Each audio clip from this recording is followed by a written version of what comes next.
Hello guys, welcome back to my YouTube channel. എല്ലാവരും സുഖമായിരിക്കുന്നെന്ന് വിശ്വസിക്കുന്നു കേട്ടോ. എല്ലാവരും ഹാപ്പി അല്ലേ? അപ്പം നമ്മളിതാ ഇന്നൊരു അമ്പലത്തിലേക്കുള്ളൊരു വിസിറ്റാണ് കേട്ടോ, ഒരു ക്ഷേത്ര ദർശനമാണ്. അപ്പോൾ പോകുന്ന വഴിക്ക് കുറച്ച് വീഡിയോസൊക്കെ ഒരു സ്ഥലങ്ങളൊക്കെ നിങ്ങളുമായിട്ട് ഷെയർ ചെയ്യാമെന്ന് ഓർത്തു. നമ്മളിതാ നമ്മളെങ്ങോട്ടാണ് പോകുന്നതെന്ന് വെച്ചാൽ നമ്മൾ തമിഴ്നാട്ടിലെ നീലഗിരി ജില്ലയിലെ ഏറ്റവും മനോഹരമായിട്ടുള്ളൊരു സ്ഥലമാണ് കേട്ടോ മുതുമലയിലെ നാഷണൽ പാർക്ക്. മുതുമല നാഷണൽ പാർക്കിൽ പ്രധാനപ്പെട്ട ഒരു ആകർഷണം എന്ന് പറയുന്ന ഒരു സ്ഥലമാണ് മസനഗുഡി കേട്ടോ. മസനഗുഡി വഴി ഊട്ടി എന്നൊരു ക്യാപ്ഷൻ എല്ലാവരും ഓർക്കുണ്ടാവും അല്ലേ?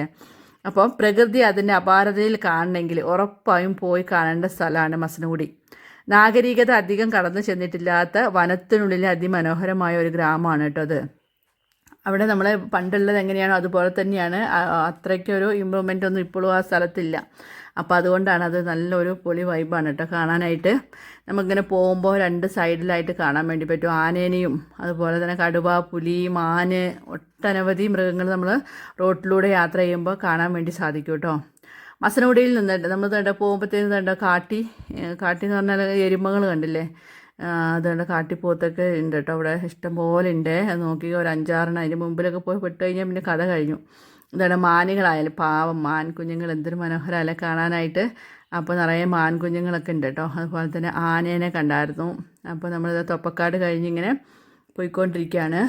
അപ്പോൾ ഇവിടെ ഇഷ്ടം പോലെ നമ്മൾ വൈകുന്നേര സമയത്ത് അല്ലെങ്കിൽ രാവിലെ സമയത്തൊക്കെ പോയി കഴിഞ്ഞിട്ടുണ്ടെങ്കിൽ നമുക്ക് എല്ലാ മൃഗങ്ങളെയും നമുക്ക് കാണാൻ വേണ്ടി പറ്റില്ല. ഒക്കെ ഉണ്ടെങ്കിൽ നമുക്ക് കടുവേനെയും പുലിനെയൊക്കെ കാണാൻ വേണ്ടി പറ്റും.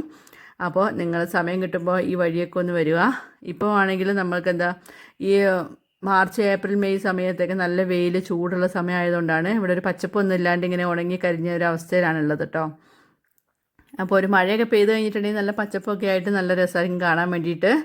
അപ്പോൾ ഇത് നമ്മൾ എന്താണെന്ന് വെച്ചാൽ നമ്മൾ ബൊക്കാപുരം പോവാം കേട്ടോ. ബൊക്കാപുരം അമ്പലത്തിലേക്ക് പോകുന്ന വഴിയാണ്. മസനഗുഡിയിൽ നിന്ന് ആകെ ഒരു 3 കിലോമീറ്റർ ഉള്ളിലേക്കാണ് ഈ ബൊക്കാപുരം അമ്പലം കേട്ടോ. അത് വർഷത്തിലൊരിക്കലും ഉള്ള ഒരു ഉത്സവമാണ്. അത് ഭയങ്കര കേമായിട്ടുള്ളൊരു ഉത്സവമാണ് കേട്ടോ. ഒരു 5-6 ദിവസം നീണ്ടു നിൽക്കുന്ന ഉത്സവം കൂടിയാണ്. അപ്പം അവിടെ നമുക്ക് ഈ പോകുന്ന വഴിയുണ്ടല്ലോ, ഈ വൈൽഡ് ലൈഫൊക്കെ എക്സ്പീരിയൻസ് ചെയ്യാൻ വേണ്ടിയിട്ട് പറ്റുന്ന ഒരു അടിപൊളി സ്ഥലം കൂടിയാണ് കേട്ടോ. ചില ആളുകൾക്കൊക്കെ നമുക്ക് ഈ കാട്ടിലൂടെ യാത്ര ചെയ്യുന്നതൊക്കെ ഭയങ്കര ഇഷ്ടമായിരിക്കും. അങ്ങനത്തെ ആൾക്കാർക്കൊക്കെ വൈൽഡ് ലൈഫൊക്കെ എക്സ്പീരിയൻസ് ചെയ്യാൻ വേണ്ടിയിട്ട് നമുക്ക് ഇതുപോലെ സ്ഥലങ്ങളൊക്കെ ചൂസ് ചെയ്യാം. അപ്പോൾ പോകുന്ന വഴിക്ക് ഇങ്ങനെ മൃഗങ്ങളൊക്കെ ഉണ്ടാവും. ഞങ്ങൾക്ക് പിന്നെ അതൊന്നും അധികം ഒരു പ്രശ്നമില്ല. എന്താണെന്ന് വെച്ചാൽ നമ്മൾ ഇതിൻ്റെയൊക്കെ ഇടയ്ക്കാണ് ജീവിക്കുന്നത്. നമുക്കിങ്ങനെ വിട്ടുനിന്ന് കാണുമ്പോൾ നമുക്ക് വണ്ടിനകത്തൊക്കെ ഇരുന്ന് കാണുമ്പോൾ അടിപൊളിയാണ്, കാണാൻ രസമുണ്ടെന്നൊക്കെ നമുക്കിങ്ങനെ തോന്നും. ഇതൊക്കെ ഈ ആന ഇതൊക്കെ നമ്മളെ വീട്ടിൻ്റെ അടുത്ത് കൂടെയൊക്കെ ഉണ്ട്.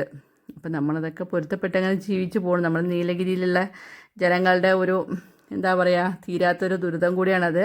പക്ഷെ നമ്മളിങ്ങനെ പോയി കഴിയുമ്പോൾ ഈ സ്ഥലങ്ങളൊക്കെ കാണുമ്പോൾ ഇത് കാണാത്ത ആൾക്കാർക്ക് ഭയങ്കരമായിട്ട് അതൊരു എന്താ പറയുക അടിപൊളി സ്ഥലമായിട്ടൊക്കെ തോന്നും. പക്ഷെ നമ്മൾക്ക് ഈ ടൗണിലേക്കൂടെയൊക്കെ പോകുന്നതിനെക്കാട്ടും നല്ലത് ഇതുപോലത്തെ ഒരു അറ്റ്മോസ്ഫിയർ, നല്ലൊരു ഫീലിംഗ് ആയിരിക്കില്ലേ ഈ കാട്ടിനുള്ളിലൂടെയുള്ളൊരു യാത്ര. എനിക്ക് അപ്പൂടനൊക്കെ ഭയങ്കര ഇഷ്ടമാണ് കേട്ടോ. അപ്പോൾ നമ്മളധികം പോകാറുള്ളത് ഈ ഒരു അമ്പലത്തിലേക്ക്. ഒരു 2 മണിക്കൂറോളം ട്രാവലിംഗ് ഉണ്ട് അങ്ങോട്ടേക്ക് എത്തണമെങ്കിൽ കേട്ടോ. അപ്പോൾ ഫുള്ള് ഫോറസ്റ്റിനുള്ളിൽ കൂടെ തന്നെയാണ്. പോണ വഴിക്ക് നമുക്കിതുപോലെ തന്നെ മാനിനെയൊക്കെ കാണാം. നമുക്ക് മൃഗങ്ങളെയൊക്കെ കണ്ടങ്ങനെ ഒരു നല്ലൊരു ശുദ്ധവായുവൊക്കെ ശ്വസിച്ച് അങ്ങനെ പോകാൻ പറ്റുന്ന ഒരു സ്ഥലം കൂടിയാണ്. അപ്പോൾ കുറേ അമ്പലങ്ങളൊക്കെ ഉണ്ട് പോകുന്ന വഴിക്കൊക്കെ കേട്ടോ. അപ്പോൾ നിങ്ങൾക്കൊക്കെ സമയം കിട്ടുവാണെങ്കിൽ ഈ വഴിയൊക്കെ ഒന്ന് വരിക, ഈ സ്ഥലങ്ങളൊക്കെ ഒന്ന് കാണുക. അടിപൊളി സ്ഥലങ്ങളാണ്.